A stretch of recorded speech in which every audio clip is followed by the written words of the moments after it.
Africa में, और सबसे ज़्यादा सीरियस में पैदा हो रहा पेरू में और साउथ अफ्रीका में। तो मतलब जो हमें बताया गया कि ये गरीबों का भोजन है, वो उनके यहाँ जाके ज़्यादा पैदावार बढ़ा ली गई कि ये जो है यही भोजन है जिसको खा के आदमी ठीक रहेगा, मतलब उसकी सेहत सही रहेगी। तो ये स्थिति है। अब हम लोगों को क्या मिल गया? हम लोगों को मिल गया अमीरों वाला भोजन। तो अमीरों वाला भोजन कौन सा मिला? गेहूँ, धान, गन्ना और आलू। ये चार की चार फसलें ही दिखाई पड़ती हैं। अभी आप खरीफ में देखोगे तो पूरा हर खेत में जो है आपको धान दिखाई पड़ेगा। रबी में आप देखोगे तो हर खेत में आपको जो है गेहूँ ही गेहूँ दिखाई पड़ेगा। कुछ खेतों में आपको गन्ना, क्योंकि चीनी मिल नजदीक है तो कुछ खेतों में आपको गन्ना नजर आएगा। और नहीं तो 3-4 महीने की फसल होती है आलू। मतलब यही चारों फसल आपको मुख्य रूप से दिखाई पड़ रही है ना। और ये चार की चारों क्या बता के दी गई थी कि अमीरों वाला है। ये सही है, ये चारों फसलें अमीरों वाली फसलें हैं, क्योंकि अमीरों वाली फसल के साथ अमीरों वाली जो बीमारी थी वो भी हमारे यहाँ आ गई। आज जांच ना कराएं तो हम बहुत स्वस्थ हैं। जांच कराने के बाद 90% लोग ऐसे हैं जिनको अमीरों वाली बीमारी पकड़ रखी है। अब अमीरों वाली बीमारी में स्थिति क्या है? जब आप डॉक्टर के यहाँ जाते हो तो डॉक्टर सीधे सीधे कहता है कि यार गेहूँ का आटा अकेले सिंगल मत खाओ। गेहूँ का आटा खाना है तो उसके साथ जौ मिला लो, चना मिला लो, आप उसके साथ जो है कोई सीरियल मिला लो, या आप जो है कुछ नहीं मिला रहे तो सोयाबीन मिला लो। मतलब ये जरूर कहता है कि गेहूँ के आटे को अकेले जो है नहीं खाना है। अब आलू पे आओ, वही डॉक्टर कहता है कि आलू अगर खाओगे तो आपकी शुगर कभी कम नहीं होगी। चीनी के लिए तो मुझे बताना नहीं है, क्योंकि चीनी तो आप जानते हो, चीनी खाओगे तो शुगर बढ़ेगी। लेकिन एक चीज़ मैं बताऊंगा, चावल के लिए भी बताया ये जाता है कि अगर आप सफ़ेद वाला चावल, जिसको अरवा चावल कहते हो, अगर ये अरवा चावल खाओगे तो शुगर आपकी कम होने वाले नहीं है। उसके लिए क्या करो? भुजिया चावल खाना शुरू करो। तो मतलब चारों जो हमें दिया गया हमारे अपने भोजन के बदले चारों चीज दी गई, वो चारों अमीरों वाली, और ये अमीरों वाली ने मुझे अमीरों वाली बीमारी दे दी। और इसके साथ एक सबसे बड़ा गुण क्या है?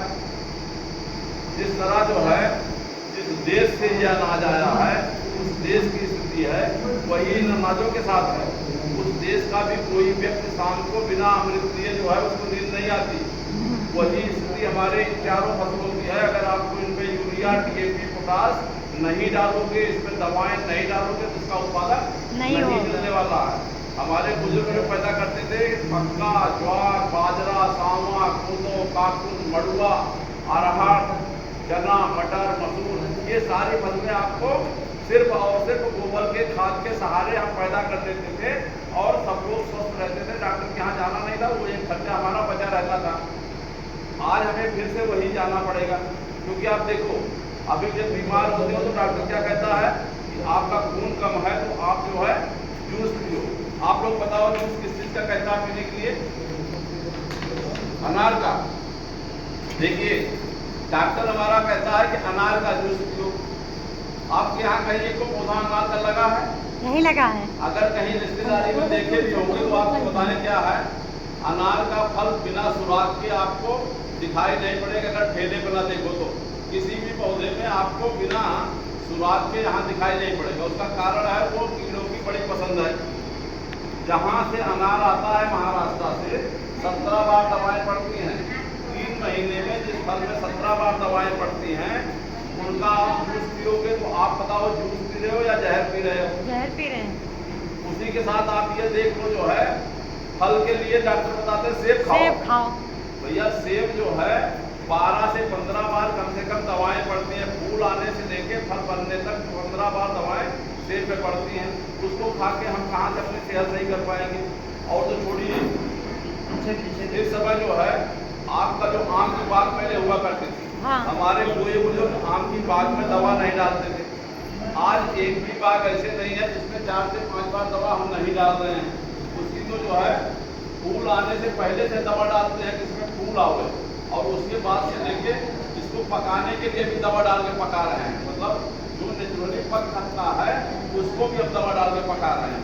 तो स्थिति ये है कि आज जितना भी फल खा रहे हैं सारे फलों में जहर मिल रहा है। ये तो एक बात हुई। सब्जियां हम घर में पैदा करते थे, आज सब्जी कहाँ से ला रहे हैं? बाजार से। सब लोग सब्जी बाजार से लेके आ रहे हैं। बाजार की जो सब्जी आ रही है उस सब्जी की स्थिति क्या है आप लोग जानते हो?